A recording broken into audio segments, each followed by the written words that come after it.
এই হচ্ছে আমার নতুন মুরগির সেটআপ। এই সপ্তাহে কোয়েল থেকে আমি অনেক কম ডিম পাইছি।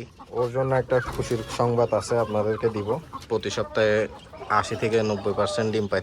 আমাদের ব্যান্টামের জন্য একটা ফিমেল পাইছি। আসসালামু আলাইকুম সবাইকে, আমার খামার আপনাদেরকে আবারও স্বাগতম। আজকের সপ্তাহের আপডেট নিয়ে আমি আসছি। এই সপ্তাহে আমি আমার খামারে অনেক সমস্যার সম্মুখীন হয়েছি। প্রথমত হচ্ছে কোয়েলের কম ডিম পাড়া। এই সপ্তাহে কোয়েল থেকে আমি অনেক কম ডিম পাইছি। আপনার যেখানে প্রতি সপ্তাহে 80 থেকে 90% ডিম পাইতাম, এই সপ্তাহে ডিমের পরিমাণটা 50% 45%-এ চলে আসছে। এছাড়াও আমার অনেক কোয়েলই মারা গেছে, প্রায় 15 থেকে 20টা মারা গেছে। এই খাঁচাটাতেও কোয়েল ছিল, আপনারা দেখছিলেন। এখান থেকে অনেক কোয়েল মারা যাওয়ার পরে দেখতেছি এটা যেহেতু ভিতরে, আমি কোয়েল সবগুলাকে এখানে ট্রান্সফার করে দিছি। আপনার আর বেশি বেচেও নেই, যাই আছে প্রায় 120টার মতো। আমার মনে হয় অতিরিক্ত গরমের ফলেই এই সমস্যাটা হয়েছে। বর্তমানে তাপমাত্রা আপনারা দেখতেই পাচ্ছেন 30 ডিগ্রির উপরে। প্রায় এখন বর্তমানে মোটামুটি ভালোই ডিম পাচ্ছি, এত বেশিও পাচ্ছি না, মনে করেন 60%-এ আসি দাঁড়াইছে। এখানে প্রায় 2 দিনের ডিম আছে। মুরগিরও প্রায় ডিম অনেক কমে গেছে, 40 to 50% হয়ে গেছে পার ডে। এই হচ্ছে আমার নতুন মুরগির সেটআপ।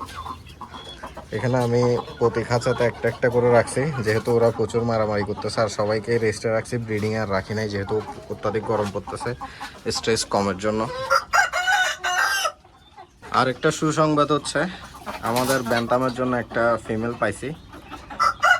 আর একটা ফিমেল খোঁজার চেষ্টা চলতেছে। এই ফিমেলটা এখন ডিম দিচ্ছে। আর একটা আমি রানিং অথবা নিউ অ্যাডাল্ট এরকম একটা ফিমেল খুঁজতেছি, যদি পাই ইনশাল্লাহ নিয়ে নেব। এই সপ্তাহের আরেকটা দুঃসংবাদ হলো, আমার কোয়েল পাখির যে মেলটা আছে ওইটা গতকালকে মারা গেছে। এটা অ্যাক্সিডেন্টের কারণে মারা গেছে। এরকম খাঁচার ছিদ্র দিয়ে ওর মাথা ঢুকে গেছিলো, ঢুকে আটকায় ফাঁস খেয়ে মারা গেছে। এছাড়াও গত সপ্তাহের শুরুতে প্রচুর বৃষ্টি হয়েছিল।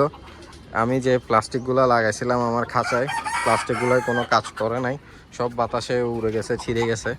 এরপর আমি আবার টেরপেল দিছি। এই হচ্ছে আমার সিল্কি মুরগি, মুরগি বলতেছি মোরগ দুইটাই। এখানেও আছে, এখানেও প্রচুর গরম। ব্রাহ্মাগুলো থেকে ভালোই ডিম পাচ্ছি, ওদের বাচ্চাও হয়েছে, আমি আপনাদেরকে দেখাবো। দেন এখানেও আছে, ওদের জন্য মেল খোঁজার কাজ চলতেছে। মোটামুটি সব মুরগিকে আমি রেস্টে দিছি, যেহেতু প্রচুর গরম পড়তেছে। দেখাইলাম আপনাদেরকে টেম্পারেচার, আপনাদেরকে সব মুরগিগুলো একবার দেখাই দিই।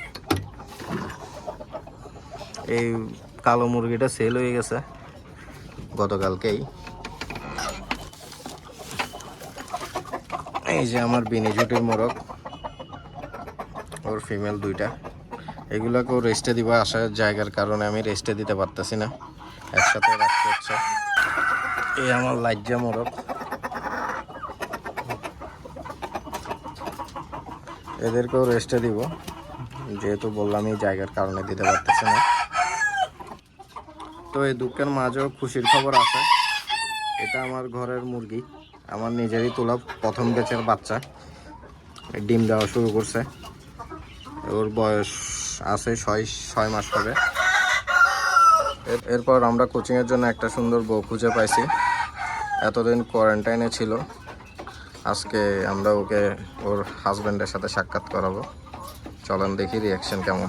এই যে মুরগিটা সুস্থ আছে। 7 দিন আমি ওর পায়খানা চেক করছি, মোটামুটি কোনো ধরনের প্রবলেম পাই নাই। নাকও শুকনা, চোখও পরিষ্কার। দেখি কি অবস্থা হয়।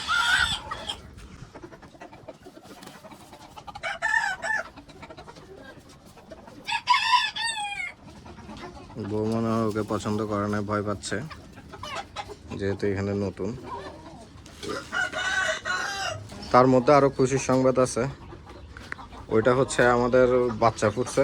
আপনার দেশি মুরগির বাচ্চা ফুটছে প্রায় 12-13টার মতো। আর ব্রাহ্মা মুরগির বাচ্চা, বাফ ব্রাহ্মা, ওইটার বাচ্চা আছে প্রায় 9টার মতো। তো ওগুলাই হচ্ছে এই মাসে তো মোটামুটি সব লস। এই পর্যন্ত যারা ভিডিওটা দেখছেন তাদেরকে অসংখ্য অসংখ্য ধন্যবাদ। আপনাদের কাছে একটা রিকোয়েস্ট থাকবে, আমার ইউটিউব চ্যানেলে সাবস্ক্রাইব করবেন, অবশ্যই লাইক করবেন, পারলে ভিডিওটা শেয়ার করেন। আর কি ধরনের ভিডিও আমি বানাইতে পারি বা আমাকে জানাবেন, যাতে আপনাদের জন্য ভালো ভালো আর ইনফরমেটিভ ভিডিও করতে পারি।